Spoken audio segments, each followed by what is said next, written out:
Welcome back to Check It Out with Rich. Road safety is paramount to any camping trip.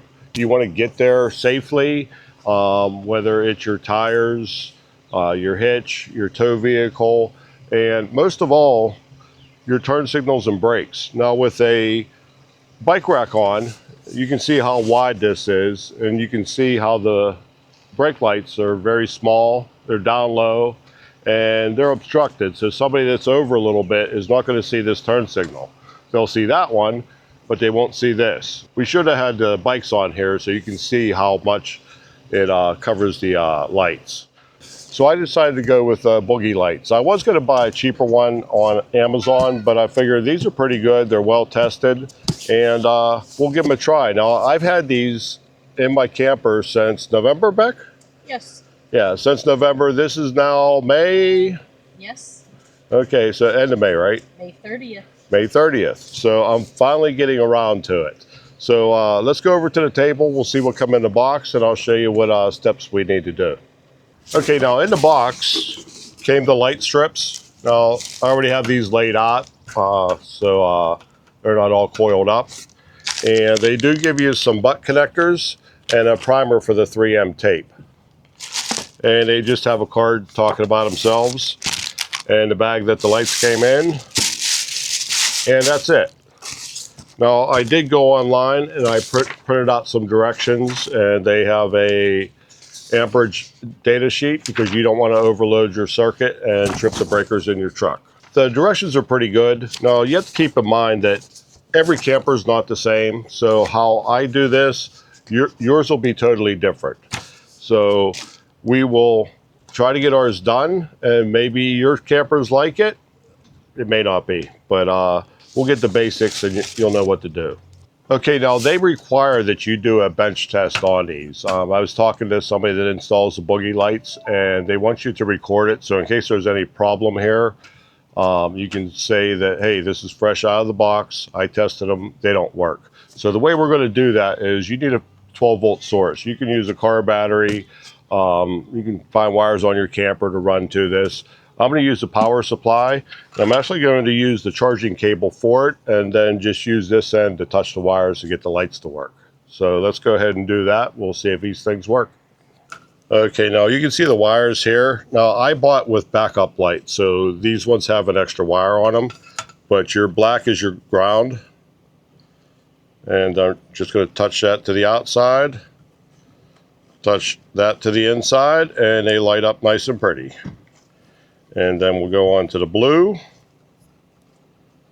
and then they light up. Then we'll go to the white wire, and that's your backup lights. And then we'll do one more here. And we're good on that one. So let's do this one. So we got the black as your ground. We'll do the red. They light up.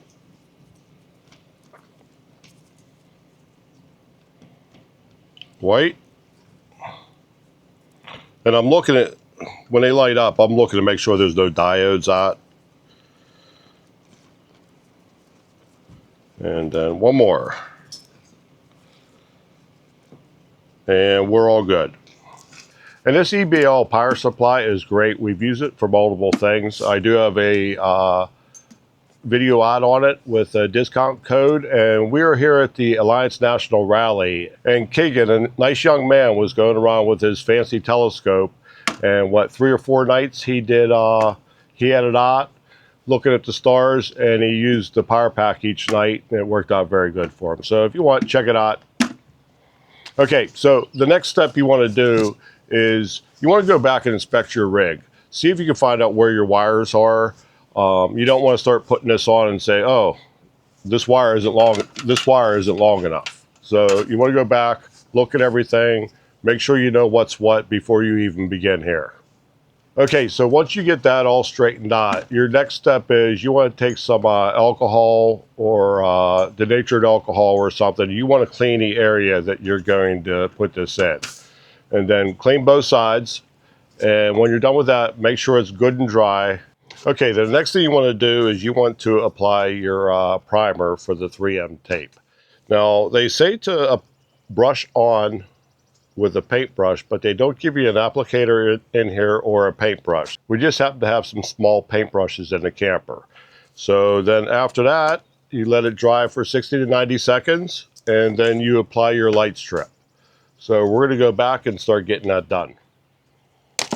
Okay, so like I said, I've already looked at my wiring, and my next thing I want to do is I want to determine how high I want to put these. Now you have to remember your lead on there is only so long, so make sure wherever you place your light that you have enough wire to get inside to where your wiring is.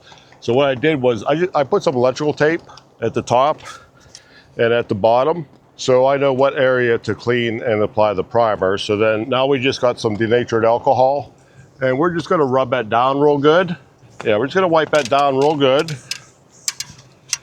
And it might be a good idea too, if you have any caulking here, to check that caulking before you put that on. If you have to, you might need to apply new caulking and then let that cure and then put the Boogey Lights on.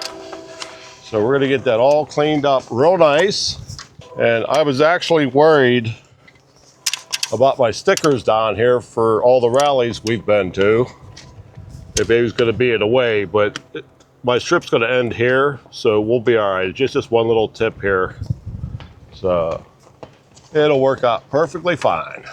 Okay, we're gonna let that dry for a few minutes, and then we're gonna apply the primer. And like I said, once you apply that primer, you have to let it dry for 60 to 90 seconds, then go ahead and put your light strip on, and that'll bond that double-sided tape to the side of your rig.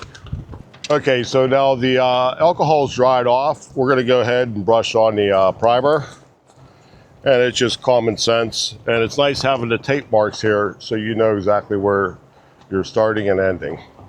If this wind doesn't knock me off. So we just want to go ahead and not answer my telephone right now. Just go ahead and paint that on. And this stuff is very hard to see. Maybe if the sun was on it, you'd be able to see a little bit better, but just do your best to cover the area as best as possible. All right, now we have 60, 90 seconds to wait, and then we'll put the light strip on. Okay, now as you can see, they run the tape up, but there's a cap on here that your double-sided tape's on, so it's covered, so you're not getting the very tip of it. So what you want to do, you want to go up, start at your tape mark, and then put it where you want it. You want it tight up against your seal here. And it's very important, I don't know if it says this in the directions, but do not stretch this when you put it on. Let it set naturally, and then just lightly push it on. And this is a one-time thing. Once you push that on, that primer, you're pretty much committed to what you have. And then just follow it on down. Get the ladder out of the way. And then that is it. And there is one tab underneath here that I should have taken off first, but I didn't want it to stick into anything. There's just one little piece on here that you want to put that on. Okay, now that you have it on there lightly placed, you just want to go and add some moderate pressure to it. Not a lot, because you don't want to damage those diodes. So just go down, push it on, but don't apply a lot of pressure.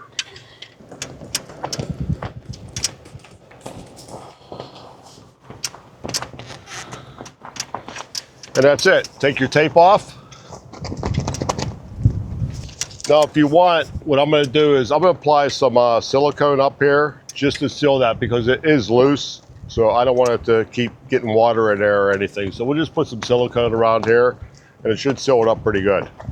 Okay, like I said, every camper is different. You might have to get real fancy getting your wire in there. You can just go ahead and run it right along here. I'm going to try to hide it a little bit so it looks a little more professionally done. So what I'm going to do is I'm going to notch out this plastic, run the wire into there, then down inside, then drill in, and I think it'll look pretty nice.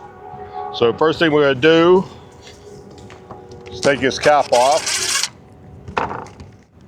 That's that. Then we'll clean all this up and recaulk everything. So then this just goes and pulls right out. We'll take that up to where we want to go.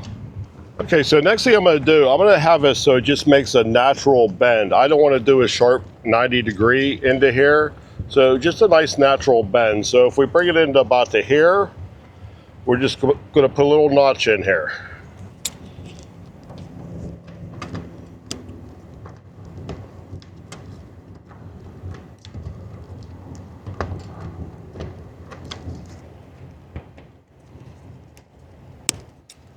Okay, so you just want a little notch for that wire to go into. And then we're going to start getting it back in. And we're going to run this down so far. And then we're going to drill in somewhere around in here. Okay, so we're going to go in about here. Now, anytime you drill, please make sure there's nothing on the other side. Okay, we're all the way through. Now, that's a sharp bend going in there. We don't want that. So what I'm going to do is I'm going to start bringing the drill bit up and open up that hole a little bit so you don't have such a tight bend going in there. All right, now if you want, you can go ahead and take a small file and file down anything here. I got it pretty good with the drill bit. Would be a good idea to file that down so you don't have any rough edges to eat through the wire. Okay, next thing we're going to do, we're going to tape these wires together. And then we're just going to push this through. And hopefully it makes it through without any issues like the other side did.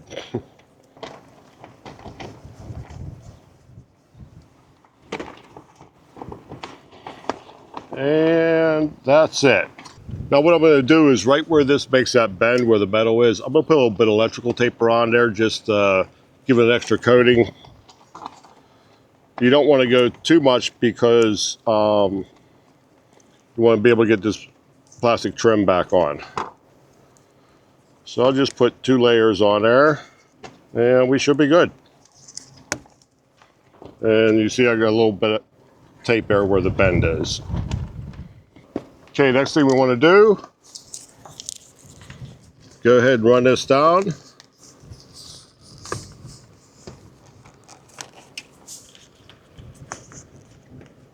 And then we'll clean, like I said, we'll clean all this up, put that cap back on there and silicone it. But first I want to get the wiring hooked up, make sure everything works before I seal everything up. All right, so we're gonna get this tape off of here. And these wires aren't long enough to do anything with. So we want to go ahead and cut this insulation back. Now they do have an extra wire on here, it's a brown one.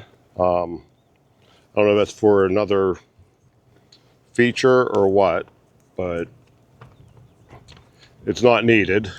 That should be enough for us to do what we need to do. So we're going to go ahead and cut off the insulation and the pull wire. Now, like I was saying, every camper is different. Your wires might be hidden in here. Ours are just hanging here. They did use, I don't know if it's good or bad, but they did use Wagos, so it does make it easy hooking it up, but it's not a sealed connection. You might want to add some dielectric grease to it, help it out a little bit. Now on ours, no, we don't have reverse lights, so I have to run a wire back, so I'm not going to have reverse lights until I get home. So we won't be hooking up the white wire. And then the black naturally is your ground, your red are your tail lights, and then the brown you don't use,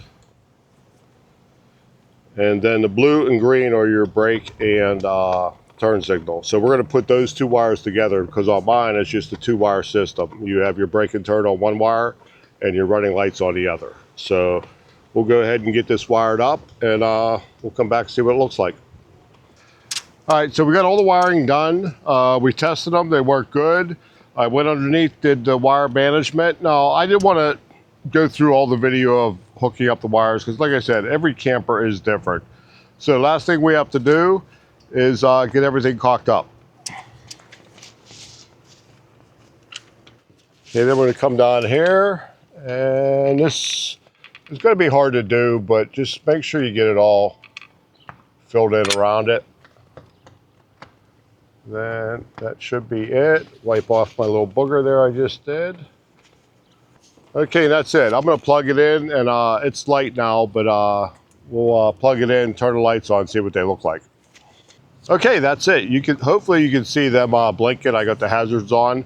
I did forget to mention, these are the low profile. They're 47¼ inches long, and they do have reverse. When I get home, I'm going to run a wire from the pin box back to get the reverse lights on, and if I do get them hooked up before I release this video, I will put a little clip of how bright they are. I think they're really going to brighten up when you're backing in, so which then again falls into safety. You'll be able to see where you're going.